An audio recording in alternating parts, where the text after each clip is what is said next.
ଇଏ ହେଉଛି ଅଲି ଅଳି ତୋ ପୋଇଙ୍କର ଜୀବନୀର ଗୀତ, ଯେ କି ସାତ ଭାଇଙ୍କର ଗୋଟେ ମାତ୍ର ଭଉଣୀ ଥିଲେ। ବାପାଙ୍କର ଓ ଭାଇମାନଙ୍କ ମଧ୍ୟରେ ବହୁତ ଅଲି ଅଳି ଥିଲେ, କିନ୍ତୁ ସେ କେମିତି ଦିନେ ଦୁଃଖ ଭୋଗ କଲେ। ଏମିତିକି ତାଙ୍କୁ ଛେଳି ଚରାଇବା ପାଇଁ ପଡ଼ିଥିଲା, ତା ସହିତ ତାଙ୍କୁ କେମିତି ଘରୁ ବାହାର କରିଦିଆଯାଇଥିଲା।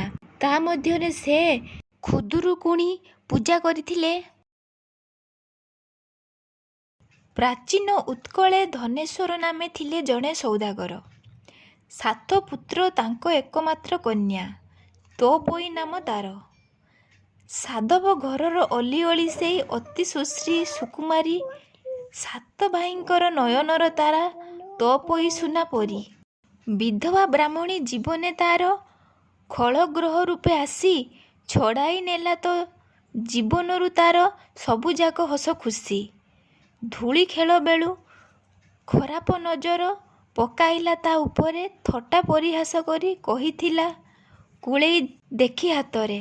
ଅଲି ଅଳି ଆସି ପିତାଙ୍କ ପାଶରେ ସୁନା ଚାନ୍ଦ ବରାଦିଲା।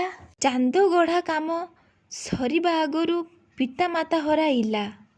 ବାଣିଜ୍ୟରେ ଗଲେ ଭାଇମାନେ ସବୁ, ଭାଉଜ ଦାୟିତ୍ୱ ନେଲେ। ବିଧବା ବ୍ରାହ୍ମଣୀ ପ୍ରରୋଚନା ପାଇ କର୍ତ୍ତବ୍ୟରୁ ଓହରିଲେ। ସାନ ଭାଉଜଙ୍କୁ ଛାଡ଼ିଦେଲେ ସବୁ, ଭାଉଜ ହେଲେ ଭଗାରୀ।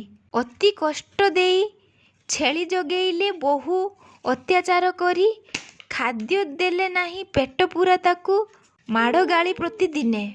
ଦିନୁ ଦିନ କଷ୍ଟ ଅତିଷ୍ଠ ହୋଇଲା ତୋପୋଇର ଜୀବନେ। ଘରମଣି ନାମେ ଛେଳିଟି ତ ଥିଲା ବଡ଼ ଭାଉଜଙ୍କର ପ୍ରିୟ।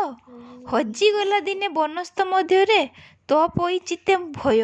ମାଡ଼ ମାରି ଘରୁ ତଡ଼ିଦେଲେ ତାକୁ, ଛେଳିକୁ ଖୋଜିବା ପାଇଁ କାନ୍ଦି କାନ୍ଦି ରାତ୍ରେ ଘର ବନେ ଖୋଜେ, ଠାକୁରଙ୍କୁ ମନେ ଧାଇ। ସେଇ ସମୟରେ ହୁଳହୁଳି ଶୁଣି ପହଞ୍ଚିଲା ଯେଉଁ ସ୍ଥାନେ, ଖୁଦୁରୁକୁଣିଙ୍କ ପୂଜାର୍ଚ୍ଚନା ଦେଖି ଅଶ୍ୱସ୍ତ ହୋଇଲା ମନେ। ମାନସିକ କରି ଶୁଦ୍ଧ ଭକ୍ତି ଚିତ୍ତେ ମା'ଙ୍କୁ ଦୁଃଖ କହିଲା। ମା କୃପା କଲେ ଫେରିବା ବାଟରେ ଘରମଣି ମିଳିଗଲା। 5 ପାଳି ଓଷା ମାନସିକ କରି କରିଲା ଅତି ନିଷ୍ଠାରେ। ଭାଇମାନେ ତାର ଫେରିଲେ କୁଶଳେ ମଙ୍ଗଳାଙ୍କ ଆଶିଷରେ। ଅରଣ୍ୟେ ରୋଦନ ଶବ୍ଦ ଶୁଣି ପାରି ଭାଇ ପହଞ୍ଚିଲେ ପାଶେ। ଭଉଣୀର ଦେଖି ଏତାଦୃଶ ରୂପ ସାଙ୍ଗରେ ନେଲେ ବୀରସେ। ବୋଇତ ମଙ୍ଗରେ ବସାଇଣ ଦେଲେ ତାର ହସ୍ତେ ଛୁରି ଦେଇ। ଦୂତଦ୍ୱାରା ଘରେ ବାର୍ତ୍ତା ପଠାଇଲେ ବୋଇତ ବନ୍ଦାଣ ପାଇଁ। ଭାଉଜଙ୍କ ମଧ୍ୟେ ଭାଳେଣି ପଡ଼ିଲା, ଫେରି ନାହିଁ ତୋପୋଇ। ବ୍ରାହ୍ମଣୀ କୁବୁଦ୍ଧି ଭରିଦେଲା ମନେ, ଜ୍ୱରରେ ରହିଛି ଶୋଇ। ଜଣ ପରେ ଜଣେ ବନ୍ଦାଇବା ପାଇଁ ଗଲେ ମଙ୍ଗର କଣକୁ। ଭାଇଙ୍କ ନିର୍ଦ୍ଦେଶେ ତୋପୋଇ କାଟେ ଭାଉଜଙ୍କର ନାକକୁ। ସାନ ଭାଉଜଙ୍କୁ ରତ୍ନମାଳା ଦେଇ ପ୍ରଣାମ ସେ କରିଥିଲା।